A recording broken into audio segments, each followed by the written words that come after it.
Furnace கொடுப்போம் அப்படின்னு யோசிக்கும். ஒரு ஒரு சாதாரண எளிய பின்புலத்திலிருந்து மண்ணிலையும் புழுதியிலையும் உருண்டு பிறண்டு வந்த ஒரு தலைவரால தான் அந்த பெண் அடுப்படியை விட்டு வெளில வரணுங்கிறது தான் நோக்கம். ஒரு ஃபர்னஸ் இல்ல 2 ஃபர்னஸா குடு சொல்ல முடியும். ஏன்? எளிய மனிதர்கள் அதிகாரத்துக்கு வந்ததால் அந்த பார்வை வந்தது. அண்ணா மறுமலர்ச்சி திட்டத்தின் கீழே தமிழ்நாடு முழுக்க எல்லா ஊர்லயும் நூலகம் கட்டணும்னு சொல்றோம்.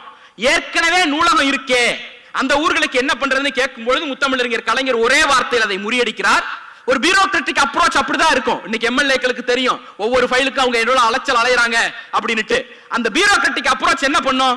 ஏற்கனவே ஒரு நூலகம் இருக்கும்போது உனக்கு ஏன் இன்னொரு நூலகம்னு கேட்கும். முத்தமிழறிஞர் கலைஞர் தான் கேட்டார், ஊருக்கு ஒரு கோயில் மட்டுமா இருக்கு? ஊருக்கு ஒரு கோயில் மட்டுமா இருக்கு? அந்த கேள்வி உங்களுக்கு வரலையேன்னு அவர் மட்டும் தான் திருப்பி கேட்டார். இந்த பார்வை ஒரு மேட்டுக்குடி சமூகத்திலிருந்து வந்தவரால் சிந்திக்க முடியாது. அண்ணா அடித்தளத்தை உடைத்து எளியவர்களை அரசியலில் அனுமதிச்சார்ல, அந்த இடத்திலிருந்து வந்த ஒரு தலைவரால் தான் இப்படி சிந்திக்க முடியும். இதுதான் அரசியல்ல நாம பண்ண தலையீடு. சமூகத்துக்குன்னு எடுத்துக்கிட்டோம்னா ஏகப்பட்டது சொல்ல முடியும். ஒவ்வொரு சமூக நல திட்டமும் அப்படியான திட்டங்கள் தான். பண்பாடுன்னு வருவோம். பண்பாட்டை பொறுத்த வரைக்கும் ஒன்னே ஒண்ணுதான், பெண்களை வீட்டுக்குள்ளேயே பூட்டி வைங்கிறது தான் நாம சொல்லக்கூடிய இந்த உயர்ந்த நாகரிக பண்பாடு எல்லாம். அதைத்தான் இந்த முடிச்சிடறேன், அதைத்தான் சொன்னது.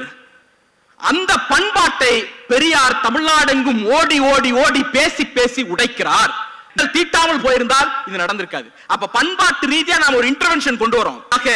ஒரு விஷயத்தை மட்டும் சொல்லணும்னு ஆசைப்படுறேன். வள்ளுவர் கோட்டத்தில் நிக்கிறோம்.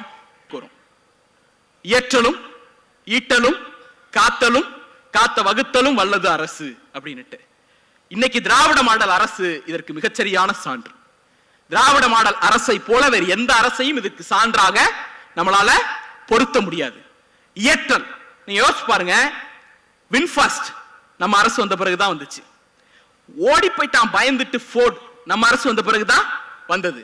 இந்தியாவில் எந்த மாநிலமும் சாதிக்காத வகையில் 4 ஆண்டு காலத்தில் 10 லட்சம் கோடிக்கு அந்நிய நேரடி முதலீட்டை கொண்டு வந்த ஒரே மாநிலம் தமிழ்நாடு. ஒரே ஆட்சி திராவிட மாடல் ஆட்சி. அப்ப என்ன பண்ணிருக்கோம்?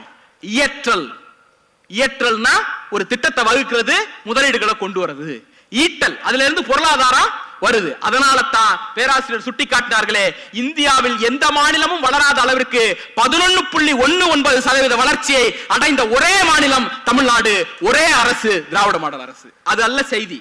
எடப்பாடி பழனிசாமி நான் என் ஆட்சியில பால் ஓடுனுச்சு, தேனு ஓடுனுச்சு, ஊன்லாம் பேசுறாப்புல, எவ்வளவு விட்டுட்டு போனார் தெரியுமா? 0.07 ஜீரோவில் விட்டுட்டு போன பொருளாதாரத்தை 4 ஆண்டுகளில் இந்தியாவில் எந்த மாநிலமும் தொட முடியாத உயரத்திற்கு உயர்த்தி காட்டிய தலைவர் முத்துவேல் கருணாநிதி ஸ்டாலின்.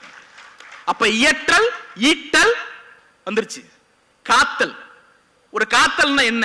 பகைவனிடம் இருந்தும் எதிரிகளிடம் இருந்தும் கொள்ளக்காரிடம் இருந்தும் நம்முடைய வளத்தை பாதுகாக்கணும். 100 நாள் வேலை திட்டத்துக்கு நிதியே கொடுக்க மாட்டேன்னு ஒரு கொள்ளைக்காரன் சொன்னான்.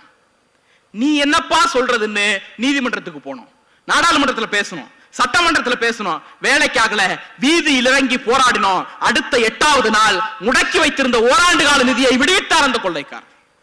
உண்டா? காத்து மீட்டிருக்கோம். அடுத்து வாங்க, கல்வி நிதி கொடுக்கவே மாட்டேன் விடாப்பிடியா இருந்தாப்ல நீதிமன்றத்தில் வழக்கு போட்டு ஆர்டிஇ கார்டு 600 கோடியை பெற்றுட்டு வந்திருக்கோம். இப்படியான காத்தல் திட்டங்கள் இந்த அரசு. அது ஒண்ணும் கிடையாது.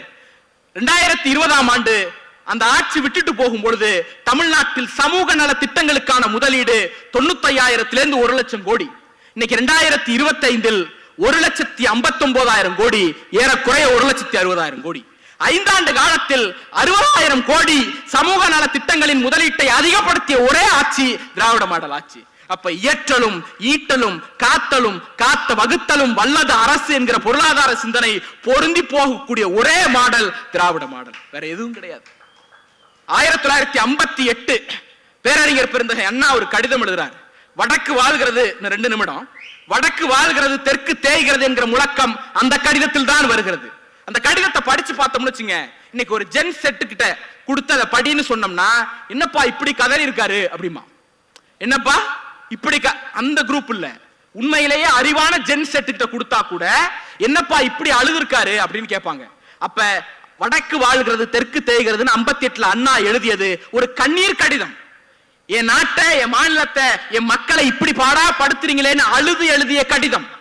அதே அண்ணா 1968 ஜப்பான் சுற்றுப்பயணம் முடிச்சிட்டு ஹாங்காங்ல ஒரு பேட்டி கொடுக்கிறாரு. மைக்க பார்த்தா ஓ மை காட்னு சொல்லிட்டு ஓடக்கூடியவன் எல்லாம் தலைவன் வாழ்ந்து கொண்டிருக்கிற காலத்தில் ஹாங்காங்ல போய் பேட்டி கொடுத்தார் பேரறிஞர் அண்ணா. அந்த பேட்டியில கேட்கிறார்கள், நீங்கள் தனிநாடு கேட்டீர்கள் அல்லவா, என்ன ஆச்சு அப்படின்னு கேட்கிறாங்க. எப்ப 68 முதலமைச்சர் ஆன பிறகு. அப்ப அண்ணா பதில் சொல்கிறார், அந்த கோரிக்கையை நாங்கள் கைவிட்டு விட்டோம். இப்போது எங்கள் இலக்கு இருக்கக்கூடிய அதிகாரங்களை பயன்படுத்தி இந்தியாவில் முதன்மை மாநிலமாக தமிழ்நாட்டை மாற்றுவது. 68 அண்ணா சொன்னார். 58 அண்ணா அழுதார். 68 அண்ணா சவால் விட்டார். சொன்ன சவாலை 2026 ஆண்டு நிறைவேற்றி காட்டியிருக்கிறது கழகம். இன்னைக்கு இந்தியாவில் உணவு உற்பத்தி நாம தான் முதல்ல, லெதர் உற்பத்தி நாம தான் முதல்ல, காலனி உற்பத்தி நாம தான் முதல்ல, டெக்ஸ்டைல் நாம தான் முதல்ல, ஆட்டோமொபைல் நாம தான் முதல்ல, கல்வி நாம தான் முதல்ல, சுகாதாரம் நாம தான் முதல்ல, இப்படி பட்டியலிட்டுக் கொண்டே போகலாம். என்ன அர்த்தம்?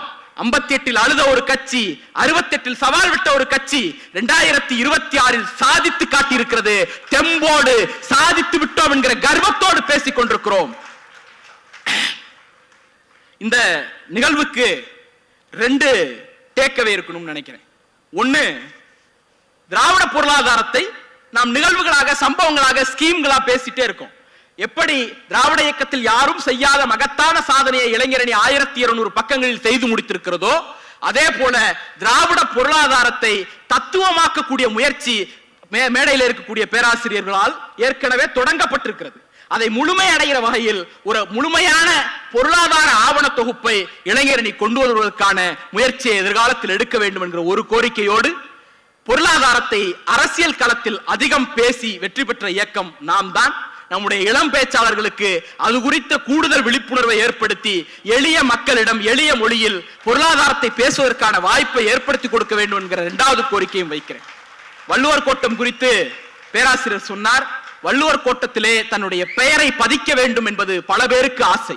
முத்தமிழறிஞர் கலைஞருக்கு அது ஒரு ஏக்கம். ஏன்னா அவர் பார்த்து பார்த்து செதுக்கின வள்ளுவர் கோட்டம். இந்த வள்ளுவர் கோட்டத்திலே அவர் பெயர் கிடையாது. அதனால்தான் 1989 பதவியேற்ற பிறகு பதவியேற்றதற்கு ஒரு கல்வெட்டு வைத்தோம். அந்த கல்வெட்டு நீங்க வெளில போனீங்கன்னா தெரியும். அதற்கு பிறகு இன்றைக்கு 2025 இந்த வள்ளுவர் கோட்டத்தை புனரமைத்து புதுப்பித்து நாம் அமர்ந்திருக்கக்கூடிய இந்த அரங்கத்தை எல்லாம் மாற்றி முத்தமிழறிஞர் கலைஞருடைய கொள்கைக்கும் ரத்தத்திற்கும் வாரிசாக இருக்கக்கூடிய நம்முடைய முதலமைச்சருக்கு ஒரு கல்வெட்டு வைத்திருக்கிறோம்.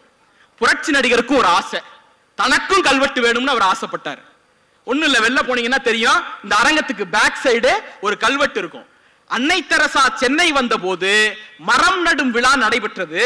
அந்த மரம் நடும் விழாவிற்கு எம்ஜி ராமச்சந்திரன் அவர்கள் தலைமையேற்றார் அப்படின்னு ஒரு கல்வெட்டு இருக்கு. அந்த மரம் இல்ல, வச்ச மரம் இல்ல, ஆனா அந்த கல்வெட்டு இருக்கு. ஆக வள்ளுவர் கோட்டத்தில் தன் பெயரை பதிக்க வேண்டும் என்பது பல பேருக்கு ஆசை, பல பேருக்கு ஏக்கம். ஆனால் திராவிட இயக்க வரலாற்றில் பொன்னான 2 நாட்களை உருவாக்கி வள்ளுவர் கோட்டத்தின் வரலாற்றில் தன்னுடைய பெயரை பதித்திருக்கிறது திராவிட முன்னேற்ற கழகத்தின் இளைஞரணியும் இந்த இயக்கத்தின் இளம் தலைவரும். அந்த வரலாற்றோடு நாம் செல்வோம். நன்றி, வணக்கம்.